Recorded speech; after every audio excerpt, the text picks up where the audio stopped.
জয় জয়তেই মই বিশেষকৈ মোৰ যিসকল শিক্ষাগুৰুসকললৈ এই আপাহতে মই যদিও আজি তেওঁলোকৰ ওচৰত কায়িকভাৱে উপস্থিত থাকিব পৰা নাই, ইয়াৰ পৰাই মই তেওঁলোকলৈ কোটি কোটিবাৰ মোৰ সহস্ৰ প্ৰণিপাত জনাইছোঁ। আৰু লগতে মোৰ যিসকল সহকৰ্মী সকলোৱে একোজন শিক্ষক, গতিকে আমাৰ ইয়াত উপস্থিত থকা নথকা সকলোজন শিক্ষকলৈ মই আজিৰ শিক্ষক দিৱসত মোৰ ফালৰ পৰা সশ্ৰদ্ধ প্ৰণিপাত জনাইছোঁ। আৰু শিক্ষক দিৱসটো তোমালোকে জানাই, শিক্ষক দিৱসৰ তাৎপৰ্যনো বিশেষ কি ক'ম, প্ৰতি বছৰে আমি উদযাপন কৰোঁ। কিন্তু এটা কথা মন কৰিবা, তোমালোকৰ ছাত্ৰ ছাত্ৰীসকলৰ অজস্ৰ দিৱস, বহুত দিৱস আছে, হয় নাই? আমি সকলো দিৱসে উদযাপন কৰিব পাৰোঁ। আমাৰ বছৰটোৰ 12 মাহত 13টা উৎসৱ আমাৰ হৈয়ে থাকে। গতিকে সেই আটাইবোৰ উৎসৱ আমি সমজুৱাভাৱে আনন্দ ফূৰ্তি কৰি থাকোঁ। কিন্তু তোমালোকে যদি ভাবা সঁচাকৈ শিক্ষকসকলে মোৰ দিৱস বুলি ক'ব পৰা এটা দিৱস এইটোৱেই আছে। ইয়াৰ বাদে বছৰটোৰ এনেকুৱা এটা দিন নাই যিটো দিনত শিক্ষক দিৱসৰ কিবা মহিমা বা গুণগান থাকে, বা শিক্ষক দিৱসে অকণমান শান্তিৰে থাকিব পাৰে। যি নহওক, আজিৰ দিনটোত আমি সদায় এনেকুৱা হয়, আমি আশা কৰোঁ আমাৰ মৰমৰ ছাত্ৰ ছাত্ৰীসকল কলেজত উপস্থিত থাকক। আজি আচলতে বন্ধ নহয়, শিক্ষক দিৱসটো বন্ধ হোৱা হ'লে ভাল আছিল। যদি বন্ধ হ'লহেঁতেন তেতিয়া আমি বেছিয়ে ভাল পালোঁহেঁতেন। কিন্তু বন্ধ যিহেতু নহয়, তোমালোকৰো বন্ধ নহয় আৰু আমাৰো বন্ধ নহয়। আৰু ব্যক্তিগত খণ্ডৰ যিবোৰ বিদ্যালয়, ব্যক্তিগত খণ্ডৰ বিদ্যালয়বোৰত তোমালোকে চাবা, আমি তোমালোকক তেনেকুৱা ধৰণৰ হাৰাশাস্তি কৰিব নিবিচাৰোঁ বা সেইটো ভাল বুলিও ক'ব খোজা নাই। ব্যক্তিগত খণ্ডৰ বিদ্যালয়বোৰে আজিৰ দিনটোত কি কৰে, শিক্ষকসকলে ক্লাছ নকৰে, ক্লাছবোৰ বন্ধ নহয়, কিন্তু তোমালোকৰ মাজৰ ছাত্ৰ ছাত্ৰীসকলেই ক্লাছবোৰ কৰে। আৰু শিক্ষকসকলেও ছাত্ৰৰ নিচিনাকৈ পাছফালে বহি থাকি তোমালোকৰ ক্লাছবোৰ উপভোগ কৰে। আমি বাৰু তোমালোকক সিমান হেঁচা দিব খোজা নাই ক্লাছ কৰিবলৈ, কিন্তু ব্যৱস্থাটো কৈছোঁ যে আমি যে বন্ধৰ নিচিনা পালন কৰিছোঁ। ল'ৰা ছোৱালীবোৰ কলেজলৈ অহা নাই, কেইজনমান ল'ৰা ছোৱালী আহিছে, যিকেইজন আহিছে আমি ভাল পাইছোঁ। আমাৰ মিটিংবোৰত সাধাৰণতে ইমানেই উপস্থিত থাকে, বেছি উপস্থিত নাথাকে। যিকেইজন আছা যথেষ্ট ভাল উপস্থিত আছা। আৰু শিক্ষক দিৱসৰ তাৎপৰ্য ছাৰে ক'বলৈ কৈছে, তোমালোকে সকলোৱে জানা। মই অকণ থুলমূলকৈ এনে কৈ দিছোঁ যে আজিৰ হৈছে আমাৰ ডক্টৰ সৰ্বপল্লী ৰাধাকৃষ্ণণ দেৱ। তেখেত সকলোৱে তোমালোকে জানা যে এজন শিক্ষক আছিলে, কিন্তু তেখেত কেৱল এজন শিক্ষক নাছিলে। আমাৰ অকণমান আগতে নন্দী ছাৰে তোমালোকৰ মোৰ ওচৰত এটা কথা কৈছিলে। তেওঁলোকৰ কোনোবা বিশ্ববিদ্যালয়ত কৈছিলে যে ডক্টৰ সৰ্বপল্লী ৰাধাকৃষ্ণণ যদি কেৱল শিক্ষক হ'লহেঁতেন, কেৱল একমাত্ৰ শিক্ষক হ'লহেঁতেন, তেতিয়াহ'লে আজি এই শিক্ষক দিৱসটো উদযাপন কৰিলেহেঁতেননে? খুব গুৰুত্বপূৰ্ণ প্ৰশ্ন। নন্দী ছাৰে কোৱাৰ লগে লগে মোৰ খুব ষ্ট্ৰাইক কৰিছে। কথাটো সঁচাকৈ ভাবি চাবলগীয়া। যদি শিক্ষকসকলক ইমান মৰ্যাদা আজিৰ তাৰিখত আছেনে? এজন শিক্ষকৰ নামত গোটেই ভাৰতবৰ্ষতে এটা দিৱস উদযাপন কৰিব পৰা একাষাৰে যদি মই কওঁ, তেনেকুৱা নাই। তেনেকুৱা মৰ্যাদা শিক্ষকসকলে আজি পৰ্যন্ত হোৱা নাই। যি নহওক, ডক্টৰ সৰ্বপল্লী ৰাধাকৃষ্ণণ কেৱল এজন শিক্ষক নাছিলে, তেওঁ এজন দাৰ্শনিক, বিশেষকৈ অদ্বৈত দৰ্শন। অদ্বৈত দৰ্শনটোৰ ওপৰত মই এতিয়া দীঘলীয়াকৈ একো নকওঁ, কিন্তু বেদৰ এটা ভাগ, পিছৰ পৰ্যায়ৰ এটা ভাগক অদ্বৈতত ভাগ কৰিছে। তেওঁ সেইখিনি ভাগৰ বিশেষভাৱে পাৰদৰ্শিতা আছিলে অদ্বৈত দৰ্শনত। আৰু ভাৰতীয় দৰ্শনৰ বেছিভাগ কথাই ৰাধাকৃষ্ণণে ব্যাখ্যা কৰি গৈছে। আৰু তেওঁ পৰৱৰ্তী সময়ত উপৰাষ্ট্ৰপতি হৈছিলে, ভাৰতৰ প্ৰথমজন উপৰাষ্ট্ৰপতি, তাৰপিছত দ্বিতীয় ৰাষ্ট্ৰপতি। গতিকে ৰাষ্ট্ৰপতি হোৱাৰ পিছত সকলোৱে, তেওঁৰ যিসকল ছাত্ৰ আছিলে, তেওঁৰ জন্মদিনটো উদযাপন কৰিবলৈ গৈছিলে। তেতিয়া খুব এটা দূৰদৰ্শী আদৰ্শনীয় কাম কৰিলে। ছাত্ৰসকলক ক'লে যে তোমালোকে মোৰ জন্মদিৱসটো যদি উদযাপন কৰিব খুজিছা, তেতিয়াহ'লে কেৱল মোৰ বাবে নহয়, শিক্ষকসকলৰ বাবে উদযাপন কৰা। মোৰ জন্মদিৱসটো হওক সকলো শিক্ষকৰে এটা স্মৰণীয় দিন। আৰু তেতিয়াৰ পৰাই তেখেতৰ জন্মদিৱসটো গোটেই ভাৰতবৰ্ষত শিক্ষক দিৱস হিচাপে পালন কৰা হয় আৰু আমি পালন কৰি আহিছোঁ। গতিকে আজিৰ দিনটোত আমি যেনেদৰে শিক্ষকসকলৰ সৰ্বপল্লী ৰাধাকৃষ্ণন দেৱক আমি স্মৰণ কৰোঁ, তেখেতৰ লগে লগে সমানভাৱে শিক্ষকসকলে আজিৰ দিনটোতেই সমানে আদৰণীয় হৈ ৰয়। মোৰ শিক্ষাগুৰুকো মই লগ কৰি আহিছোঁ। মই আজি যিহেতু যোৱা নাই, তোমালোকৰ মাজৰ পৰা আঁতৰি থকা নাই, কালি ৰাতি গৈ মই মোৰ শিক্ষাগুৰুক, সকলোকেতো নোৱাৰোঁ, অন্ততঃ যিজন মোৰ প্ৰিয়, যাক মই ভাল পাওঁ, তেওঁৰ ওচৰত মই লগ কৰি আহিছোঁ। গতিকে থুলমূলকৈ শিক্ষক দিৱসৰ এইটোৱেই তাৎপৰ্য। আমি প্ৰতি বছৰে 5 ছেপ্টেম্বৰ তাৰিখে উদযাপন কৰি আহিছোঁ আৰু তোমালোকেও উদযাপন কৰিছা। প্ৰতি বছৰে আমাৰ মহাবিদ্যালয়ত শিক্ষক দিৱস হৈ আছে, কিন্তু এটা কথা তোমালোকক ক'ব খোজোঁ যে শিক্ষক দিৱস উদযাপন কৰিব লগা কাৰণেই আমি যাতে উদযাপন নকৰোঁ। তোমালোকৰ মনৰ ভিতৰৰ পৰা, অন্তৰৰ ভিতৰৰ পৰা শিক্ষকসকলৰ পৰা যেতিয়ালৈকে শ্ৰদ্ধা, মই নাই বুলি ক'ব খোজা নাই, তোমালোকক আছে বুলিয়ে কৈছোঁ, আছে কাৰণে আজি আহি বহি আছা। আমাৰ মহাবিদ্যালয়ত যিমানকেইজন ছাত্ৰ ছাত্ৰী একেলগে গোট খোৱাটো এটা ডাঙৰ কাম। গতিকে অন্তৰৰ পৰা যেতিয়ালৈকে সেই শ্ৰদ্ধা ভক্তি নাথাকিব, তেতিয়ালৈকে কেৱল শিক্ষক দিৱস মাত্ৰ এটা, আমি বাকীবোৰ দিৱস উদযাপন কৰাৰ নিচিনা তাৰ মাজতে সীমাবদ্ধ থাকিব। শিক্ষকসকল তোমালোকে জানা, এদিন তোমালোকো শিক্ষক হ'বা। আজি যিদৰে তোমালোকে পঢ়ি আছা, ইয়াৰ মাজতে তোমালোকৰ 50%তকৈও বেছি হয়তো শিক্ষকতা বৃত্তিৰ লগত জড়িত হ'ব। শিক্ষকসকল যেতিয়া শিক্ষক হৈ পৰে, তেতিয়া তেওঁলোক বহুত ছাত্ৰ ছাত্ৰীৰ লগত এটা আত্মিক সম্পৰ্ক গঢ়ি উঠে। তোমালোকে হয়তো সকলোৱে সকলো সময়তে অনুভৱ কৰিব নোৱাৰিব পাৰা। আজিৰ তাৰিখটোত তোমালোকৰ এতিয়া উপস্থিত পাৰ হৈ যোৱা, আমাৰ মহাবিদ্যালয়ৰ পৰা পাৰ হৈ যোৱা বহু ছাত্ৰ ছাত্ৰীয়ে, পুৰণা ছাত্ৰ ছাত্ৰীয়ে আমাৰ লগত যোগাযোগ কৰিছে, কোনোবাই ফোন কৰিছে, কোনোবাই মেছেজ দিছে। তাৰ অৰ্থটো এইটো নহয় যে তেওঁলোকে আমাক কিবা কৰিছে, কিন্তু মনত যে ৰাখিছে, আজিৰ পৰা মহাবিদ্যালয়ৰ পৰা ওলাই যোৱাৰ 5 বছৰৰ পিছতো যে তেওঁলোকে আমাক সোঁৱৰিছে, সেই কথাটোৱে তেওঁলোক আৰু আমাৰ মাজত যে এটা সুসম্পৰ্ক আছিলে, সেই কথাটো আমাকো মনত পেলাই দিয়ে।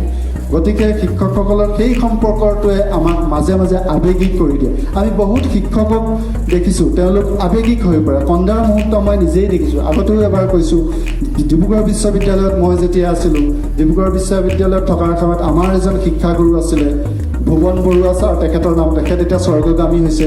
খুব ভাল শিক্ষক আছিলে। ভুৱন বৰুৱা ছাৰক মই দেখিছোঁ শ্ৰেণীক যেতিয়া ক্লাছৰুমত তেওঁ কমন ৰুমত, টিচাৰ্ছ কমন ৰুমলৈ যেতিয়া আহিছে, তেওঁ এটা ঘটনাৰ কাৰণে হুকহুকাই কান্দি আছে। মই স্বচক্ষে প্ৰত্যক্ষ কৰিছোঁ। এটা কলেজত ৰাজহুৱা অনুষ্ঠান আয়োজন হৈছিলে, কিবা কাৰণত ছাত্ৰ ছাত্ৰীসকলে তেওঁ অনুষ্ঠানটোৰ কথা নজনালে বা জনাব নোৱাৰিলে, কিবা কাৰণত থাকি গ'ল। তেওঁ ক্লাছ কৰিবলৈ আহি ৰেডি হৈ আহিছে, ৰেডি হৈ আহি দেখিছে সকলোফালে উৎসৱমুখৰ পৰিৱেশ, অনুষ্ঠানৰ আয়োজন হৈছে। মই যেতিয়া তেওঁৰ ওচৰলৈ গৈছোঁ, তেওঁ খুব কান্দিছে যে মই আজি, তেওঁ তাৰ 2 এদিনৰ আগে অৱসৰ গ্ৰহণ কৰিছে। মই আজি অৱসৰ গ্ৰহণ কৰি যোৱা 2 নে 3 দিনেই হোৱা নাই।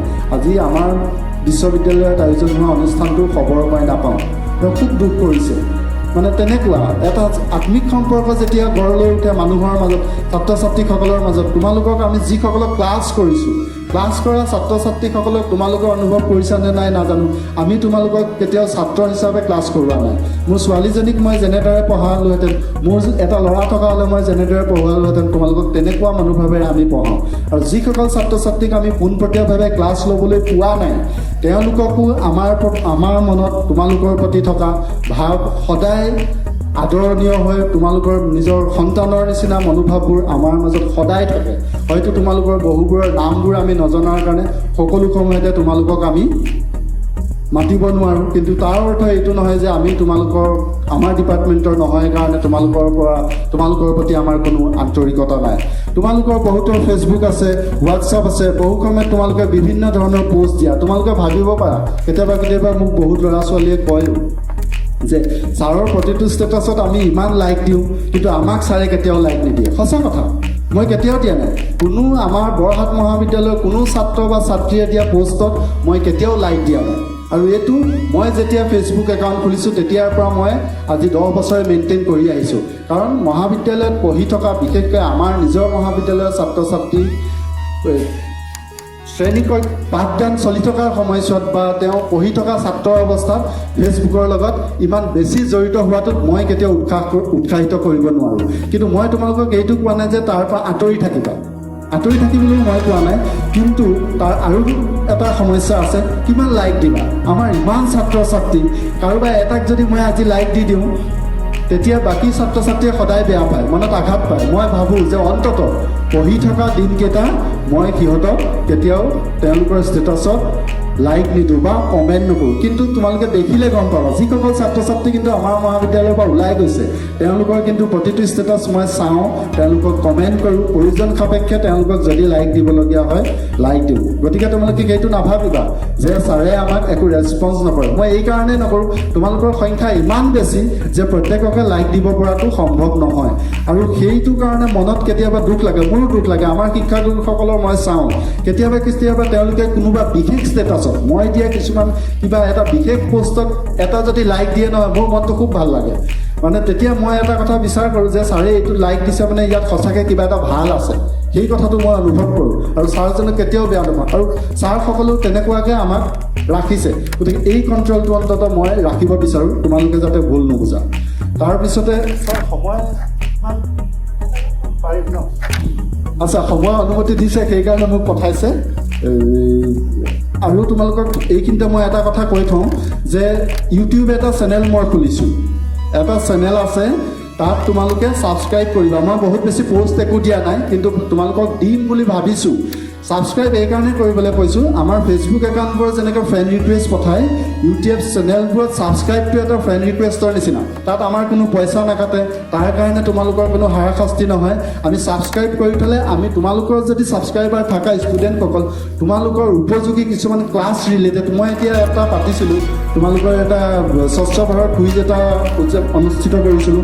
স্বচ্ছ ভাৰত কুইজটো এতিয়া মোৰ হোৱাটছআপ ইউটিউবত দি থৈছোঁ।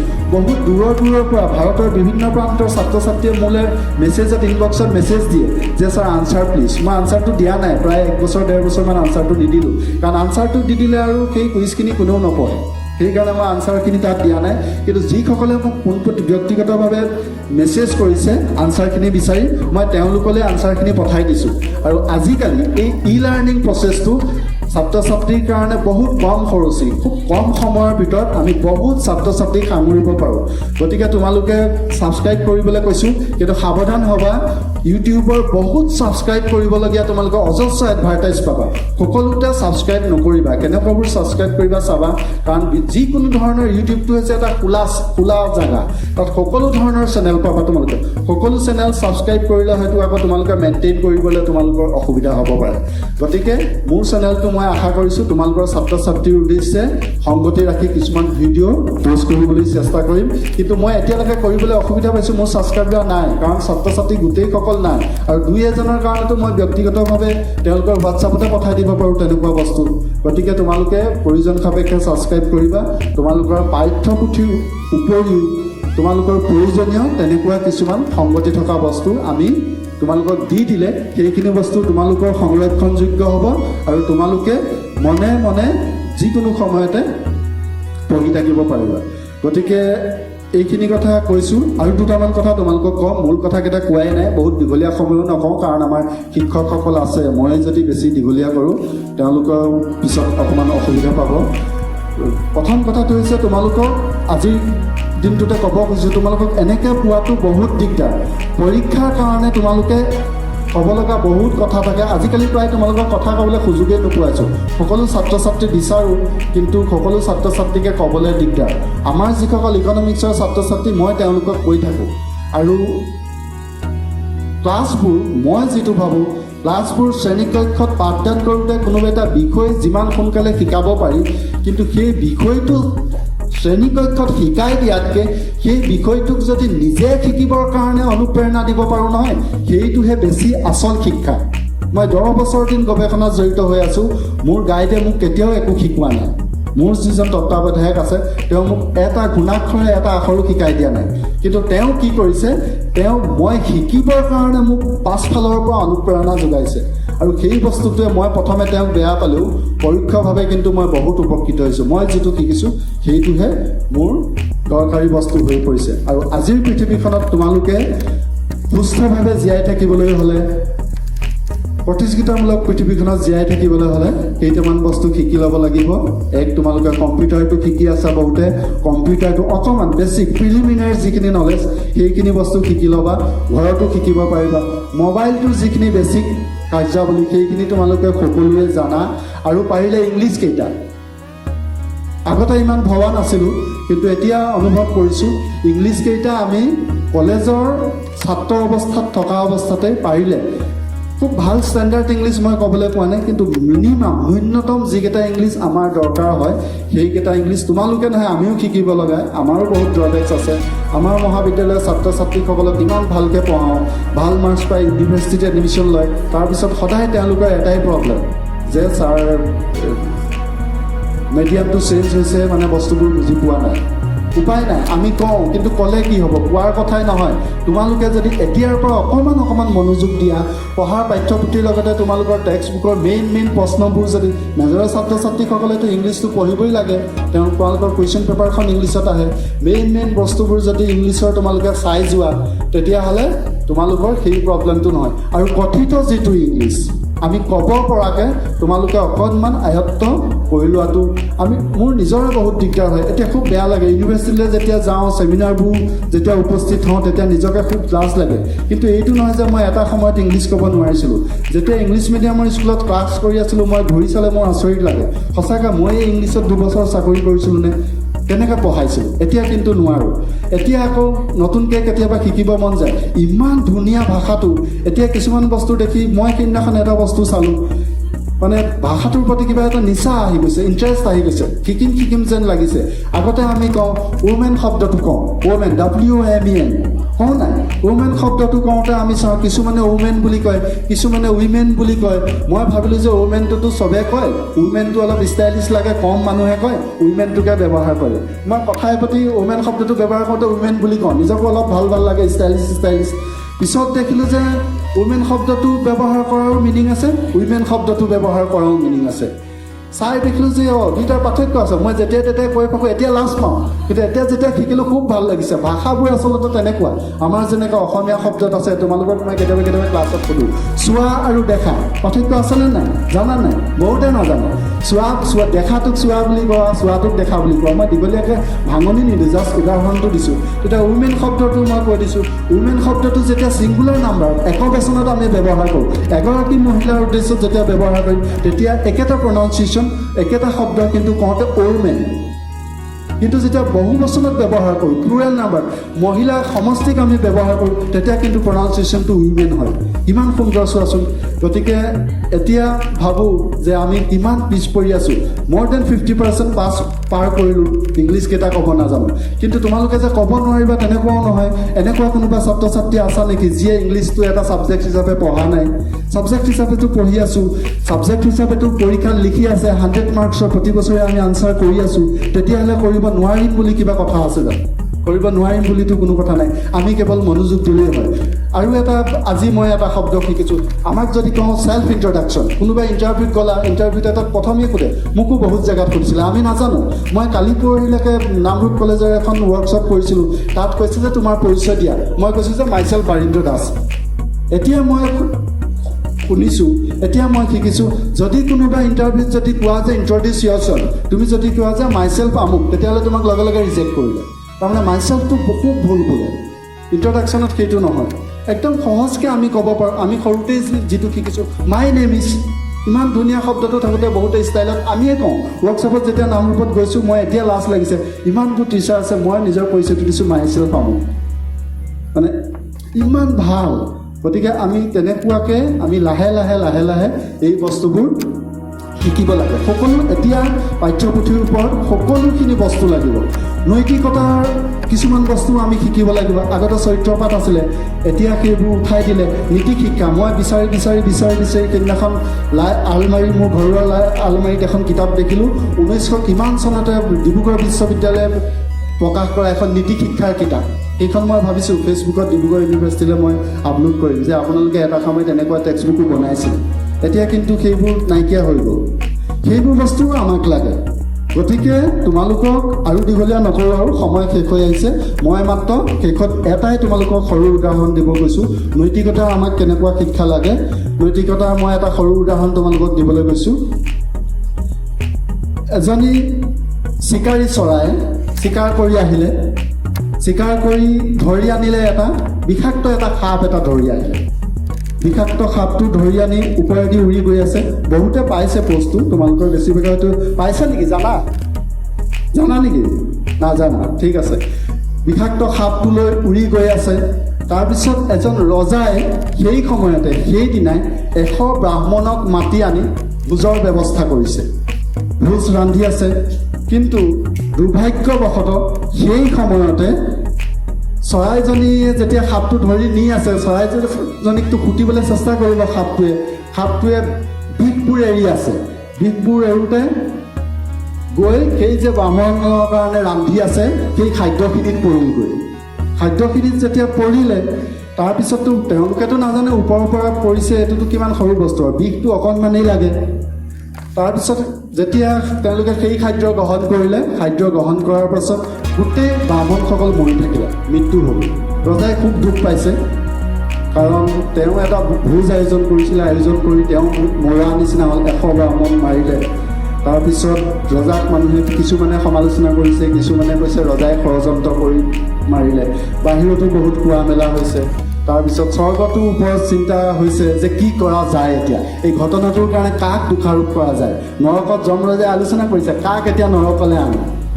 যে ভাবিছে সাপটোৰ গাত দুখ আছে নেকি, তেওঁ ভাবিছে যে সাপটোকতো দুখিব নোৱাৰি, কাৰণ সাপটোৱে আত্মৰক্ষাৰ কাৰণে কৰিছে। চৰাইজনীৰ গাত দুখ আছে নেকি, তেনেকুৱাকৈ তেওঁ চিন্তা চৰ্চা কৰি আছে কাক মানে প্ৰকৃততে দোষী কৰা যায়। তাৰপিছতে ভালেমান দিন গ'ল। ভালেমান দিন যোৱাৰ পিছত ৰজাৰ ঘৰলৈ এজন বামুণ আহিছে। তেওঁ নাজানে এইবোৰ কথা, ৰজাক লগ কৰিবলৈ আহিছে। বাহিৰত সুধিলে যে ৰজাক ক'ত লগ পোৱা যাব। কৈছে ৰজাক এই সময়ত তেওঁ বিশ্ৰাম লৈ আছে, বিশ্ৰাম কক্ষৰ পৰা ওলাই আহিব, আপুনি তাতেই লগ পাব। তাৰপিছত তেওঁ ক'লে এটা কথা, কিন্তু আপুনি ৰজাৰ ওচৰলৈ নাযাব, ৰজাই মানে ব্ৰাহ্মণসকলক কিন্তু বিষ দি মাৰি আছে। তাৰপিছত যমৰাজাই চাই আছে, গোটেই ঘটনাবোৰ প্ৰত্যক্ষ কৰি আছে। তেতিয়া তেওঁ ডায়েৰীত লিপিবদ্ধ কৰিলে যে চৰাইটো নিৰ্দোষ, কাৰণ সি ইচ্ছা কৰি খাদ্যত বিষ মিহলোৱা নাই। সাপটো নিৰ্দোষ, সি আত্মৰক্ষাৰ কাৰণে বিষ নিকৰণ কৰিছে, কিন্তু তাত বিষ মিহলোৱা নাই। ৰজা নিৰ্দোষ, ৰজাই এই সম্পৰ্কে একো নাজানে। গতিকে এই সমস্ত পাপৰ ভাৰ ল'ব লাগিব এই মানুহগৰাকীয়ে, যিজনে মানুহক প্ৰকৃত সত্যৰ সন্ধান নোপোৱাকৈ মানুহৰ মনত বিষ ঢালি আছে। গতিকে তেনেকুৱা ধৰণৰ চিন্তা চৰ্চাবোৰ আমি কৰিব লাগিব। আমি আমাৰ দেহটোৰ কাৰণে যেনেকৈ ভাল খাদ্য লাগে, সুষম খাদ্য লাগেনে নাই?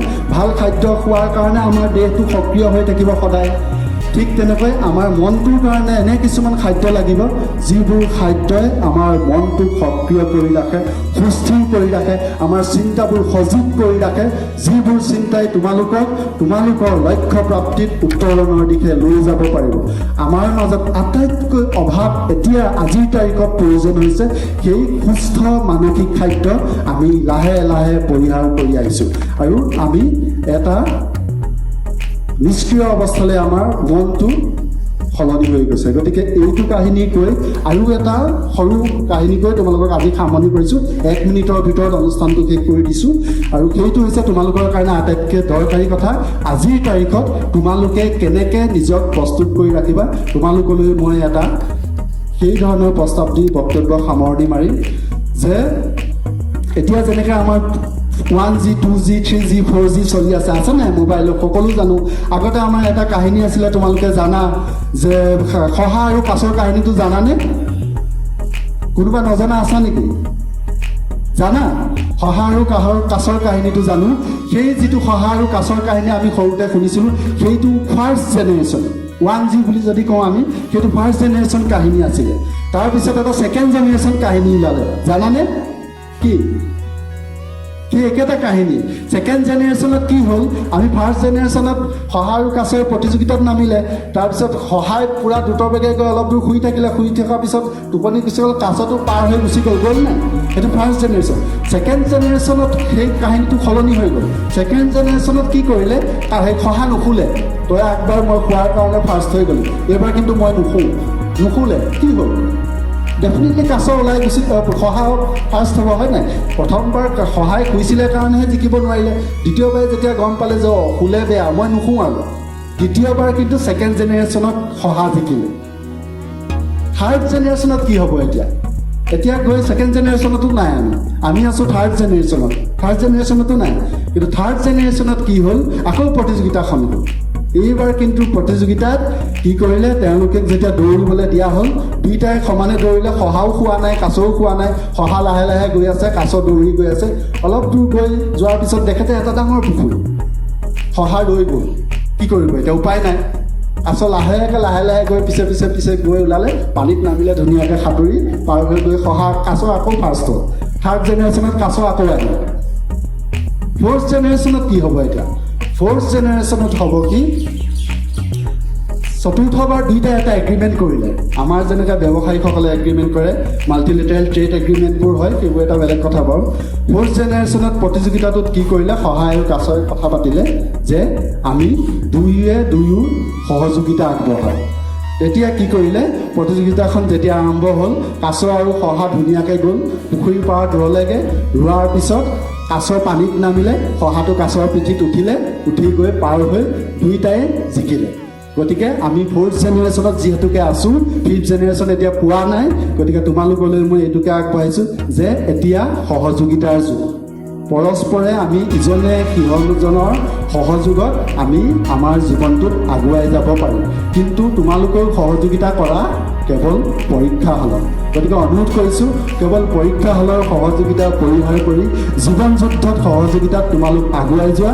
তোমালোকৰ জীৱনবোৰ বহুত উজ্জ্বল হওক। পুনৰবাৰ তোমালোকলৈ মোৰ ফালৰ পৰা আন্তৰিক ধন্যবাদ জ্ঞাপন কৰিছোঁ। শিক্ষকসকললৈ মোৰ পুনৰবাৰ এই শিক্ষক দিৱসৰ মহামিশনটোত পুনৰবাৰ 17 কোটি প্ৰণিপাত জনাই মোৰ চমু বক্তব্য সামৰিছোঁ। ধন্যবাদ।